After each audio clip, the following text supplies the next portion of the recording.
মাছের মাথা দিয়ে মুড়ো ঘন্ট বানাবো। কড়াইয়ে সর্ষের তেল দিয়ে দিলাম। নুন হলুদ মাখানো মাছের মাথাটা ভালো করে ভেঙে নিয়ে তুলে নিচ্ছি। এবার ছোট ছোট আলু কেটে তেলে দিয়ে দিলাম।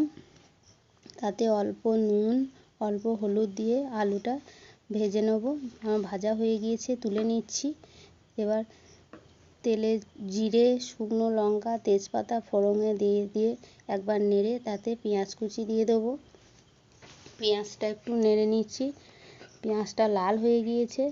এবার এতে আদা বাটা রসুন বাটা লঙ্কা বাটা দিয়ে দেবো। একটু নেড়ে নেব ভালো করে। রসুনের গন্ধটা চলে গেলে তাতে জিরে গুঁড়ো হলুদ গুঁড়ো শুকনো লঙ্কা গুঁড়ো দিয়ে মশলাটা একটু ভেজে নেব। এবার অল্প জল দিয়ে মশলাটা ভালো করে কষে নেব। মশলায় তেল ছেড়ে গিয়েছে।